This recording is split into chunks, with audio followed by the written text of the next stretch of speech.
Hello and welcome to Retro Reviews, my channel where I review my favorite retro video games of all time as well as some modern releases I have recently finished. First and foremost, I am very close to 400 subscribers, so thank you to everyone who has been subscribing and liking and commenting on the videos lately. I really appreciate it. If you could help me get over that hump, if you're watching this and you're not subscribed, please subscribe. My first time really asking for that, but it's really cool to see me get into these milestones. That means I'm one step closer to 500, and then we'll get on to 1,000. But thank you so much for watching. I really appreciate it. Today, the retro video game that I want to take a look at is the original Legend of Zelda for the Nintendo Entertainment System.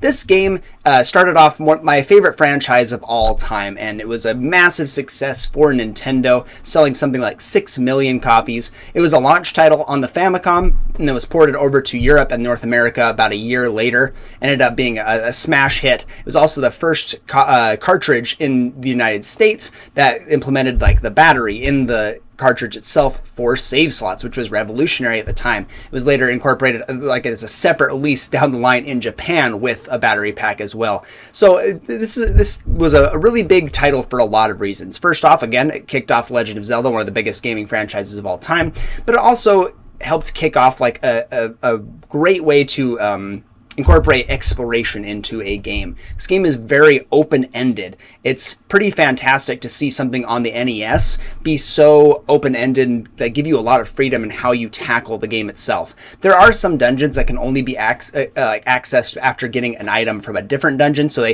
they are completed sequentially for the most part, but the way that you find everything is just done through exploration. Now, some of the stuff is hidden quite well, and some later stage things especially are pretty hard to find. One of the dungeons, I finally had to look it up because I couldn't figure it out.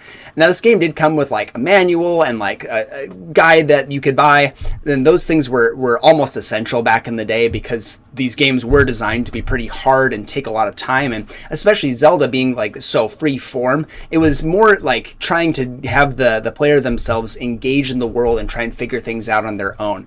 And so I did most of that myself. I didn't follow a guide for this game until I really needed it, until I just couldn't figure out where the heck I was supposed to go for the last dungeon or two.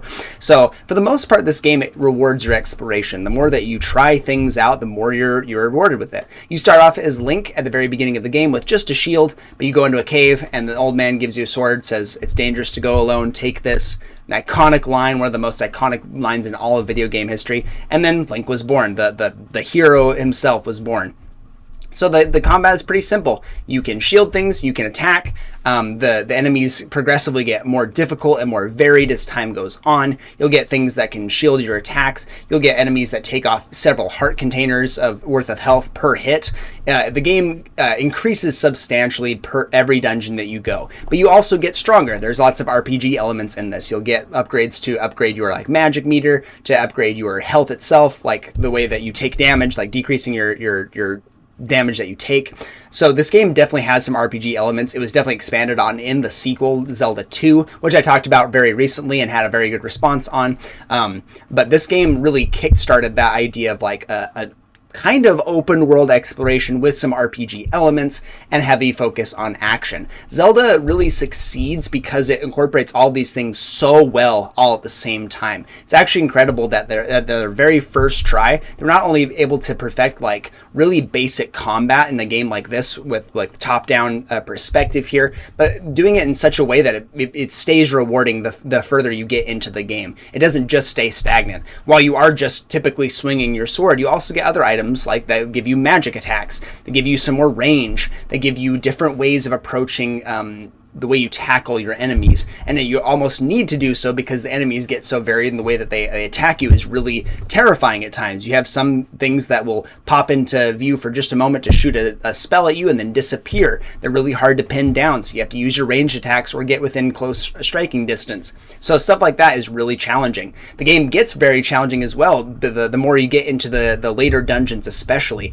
because enemies do a lot more damage. Their patterns are unpredictable. It's really hard to manage your shielding and your attacking at the same time. So the game really becomes more and more difficult as you play, which is very rewarding for me. I had a really good time playing through this game from start to finish. The dungeon design is pretty immaculate. Again, for a first try, this is really an incredible feat of gaming ingenuity here. They did a phenomenal job of creating a giant overworld that's really fun to explore, 9 wonderful dungeons, great boss design, great enemy design, and just rewards you for exploring and having a good time. I really enjoy the original Legend of Zelda. It took me a long time to go back and play it. Like I said in some of my previous videos, the NES predates me, so I didn't play a lot of games on that. It took me until much later on in life. I finally finished it on the Zelda Game & Watch, which I highly recommend. It's very fun. It gives you Zelda 1, 2, and Link's Awakening, which is a huge steal. Great little package, and it's a nice way to play it. I love playing it on the go. I love the color screen. I think the resolution's fantastic. It's a nice way to place a game like this that will probably take you a good amount of time to beat. There are tons of secrets. There are lots of like items to purchase and upgrades to find. I love how they incorporated the level design where you go into a dungeon, you find the item that you need to beat the boss and complete the dungeon itself. I love that structure. I love the way that they set everything up in the original Legend of Zelda. This game is absolutely a masterpiece, even to this day. I love how it set up the series going forward. I would really like them to return to more dungeon style in the future. I know we've had Breath of the Wild, we've had Tears of the Kingdom that are open world, and I love that, but I would like to see some more dungeon style or top down. A remake of the original Legend of Zelda I think would go really hard, and I'm excited to see when they're going to do that. I know they're going to at some point, but I'd really like to see what that would look like as well. But that is to say, I think The Legend of Zelda is a masterpiece to this day. I think it's phenomenal game design. The dungeons are fantastic. The combat's very fun. I'm going to give the original Legend of Zelda a platinum rank. Thank you so much for watching, and I'll see you on the next one.